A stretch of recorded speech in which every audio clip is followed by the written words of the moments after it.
Terima kasih Anda masih bersama kami di Kompas Petang. Prabowo Subianto mengklaim dirinya menyatu dengan Joko Widodo. Kita masih membahasnya, saya langsung berbincang dengan narasumber kami yang masih bergabung di Kompas Petang. Mas Nusron, apa sih sebenarnya narasi yang dibangun dengan klaim menyatu ini? Dan apa benar Pak Prabowo ini nggak paham soal Jokowi, kalau kata Mas Bimo? Mas Bimo ini ahistoris. Orang yang pertama kali terlibat untuk bernegosiasi kepada Pak Prabowo sehingga Pak Prabowo mau menerima bergabung dan menerima visi misinya Pak Jokowi tahun 2019 itu salah satunya Pak Aryo Bimo, si rambut putih itu. Dulu saya menduga rambut putih itu Aryo Bimo, gitu.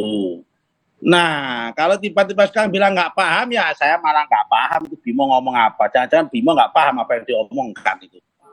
Kok bisa bicara begitu itu. Tapi begini, sudah jelas-jelas, ya kan, yang tegas-tegas berani mengatakan sejak awal bahwa yang menerima konsekuensi politik loyalitas menerima Pak Jokowi apa adanya tanpa reserve, itu adalah Pak Prabowo. Dan ini adalah, kita mengusungnya adalah koalisi berbasis rekonsiliasi dan keberlanjutan. Kenapa ada rekonsiliasi yang berkelanjutan? Karena ini menyangkut tokoh besar, yaitu Pak Jokowi disimbolisasi lewat anaknya itu Mas Han, dan partai-partai pendukung Pak Jokowi, serta Pak Prabowo. Makanya rekonsiliasi dan persatuan ini berarti sesungguhnya dulu bukan pendukung Pak Jokowi, pembenci Jokowi yang dompleng di Prabowo, dan pembenci, ya kan, Prabowo yang dompleng di Pak Jokowi. Ini jelas hari ini itu Pak Jokowi sama Pak Prabowo sudah koalisi bersama, bersatu dalam Pilpres hari ini, mengusung yaitu keberlanjutan dan rekonsiliasi nasional. Dalam konteks rekonsiliasi itu di dalamnya ada persatuan dan kegotong royongan. Gitu loh Mbak.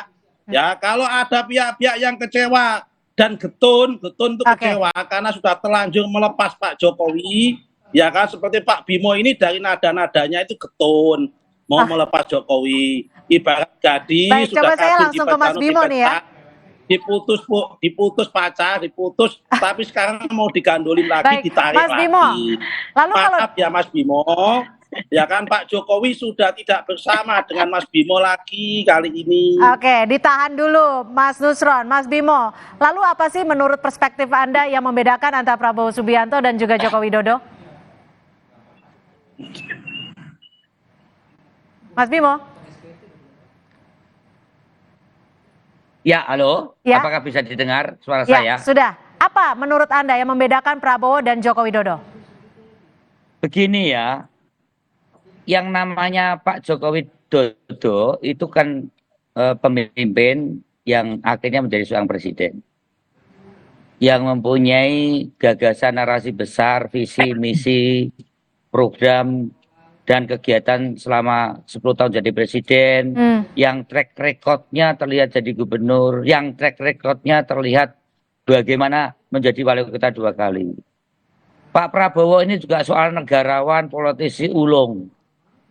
Ya, tidak mudah seorang Pak Prabowo itu mendegradasi dirinya untuk menjadi di bawah Pak Jokowi. Dua-duanya ini pemimpin, nggak usah disatukan, dua-duanya punya prinsip sendiri-sendiri. Ya. Saya tahu ya, waktu kerendahan hati Pak Prabowo memberikan penguatan pada pemerintahan Pak Jokowi itu dalam rangka sekedar mendukung pemerintahan ini supaya stabil demi situasi politik yang nyaman dan aman. Tapi soal visi misi, dia seorang dilahirkan dari TNI, Pak Jokowi tukang kayu. Dia dari darah biru, Pak Jokowi hanya orang yang lahir. Tapi ada yang membedakan nggak menurut Anda, Mas Bimo? Sangat berbeda karakternya ya, Pak Dari Pak karakter. Prabowo, oh ya, suka belusuan, dia dimaki-maki Rocky Gerung ya cuma mesem, tidak pernah ngomong kata kasar. Ada yang membedakan ya. Hmm. Ini lebih mirip ya Pak Mahfud, anak pegawai kantor kecamatan, kemudian Pak Ganjar, anak pegawai polisi bawah kelas di tingkat kecamatan. Rohnya itu sama-sama kayak saya dan Nusron dari Wong Cilik, ya gitu. Tapi sekali lagi, saya tidak mengatakan Pak Prabowo bukan seorang pemimpin. Dia punya prinsip, punya garis, punya gaya kepemimpinan yang sangat berbeda dengan Jokowi. Jadi saya tidak terlalu yakin kalau Pak Prabowo itu bisa melanjutkan apa narasi besar. Nanti kalau menang nggak bisa cocok sama Pak Jokowi.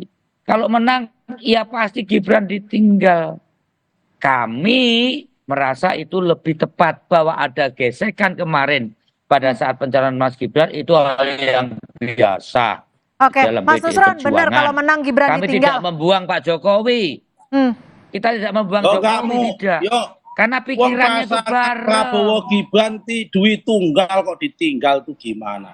Sekarang ini kalau sama-sama ingin ninggal Pak Jokowi nggak mungkin ninggal Prabowo. Buktinya ya Pak Prabowo itu dengan legowo mau bergabung dengan Pak Jokowi. Oke. Ingat loh Mbak.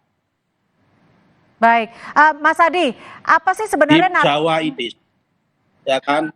Gimana Mbak? Kamu tadi suruh saya Sinyalmu. tadi suruh sinyalnya, Mas Halo? Nusron, sinyalnya nih putus-putus nih. Sinyal pedot-pedot, Ron. Sinyalmu, Ron.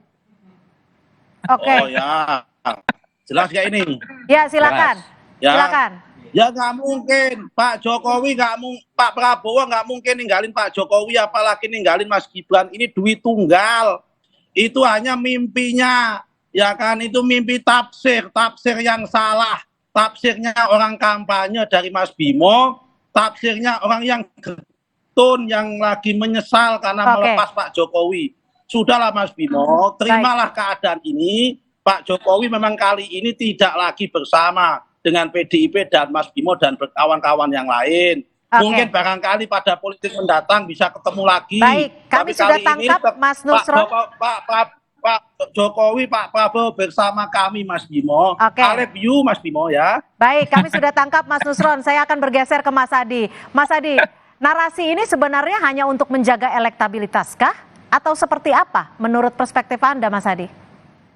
Ya tentu kalau kita membaca konteks rebutan soal paling Jokowi tidak dilepaskan dari bagaimana untuk mendapatkan endorsement, pengaruh dan dukungan dari para pendukung Pak Jokowi ya Mbak. Jadi sekalipun Jokowi itu pastinya Gibran yang berpasangan dengan Prabowo, tapi kan ada upaya-upaya supaya pemilih Pak Jokowi yang saat ini banyak yang ke Gibran, yang mendukung Prabowo Subianto secara perlahan balik ke rumah besarnya, yaitu dan mendukung Ganjar lah kan kira-kira begitu.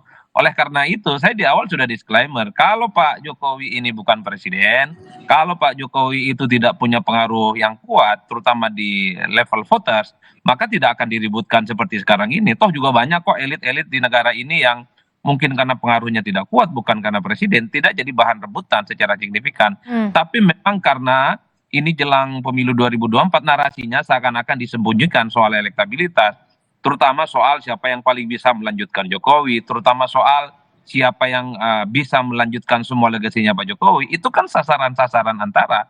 Yang utama tetaplah bagaimana mendapatkan pengaruh dari Pak Jokowi supaya para pemilihnya itu hijrah dan migrasi secara besar-besaran ke salah satu calon, baik ke kubunya Pak Prabowo ataupun ke kubunya Pak Ganjar. Kan ini yang sepertinya membuat kenapa persoalan Pak Jokowi ini menjadi ramai belakangan ini.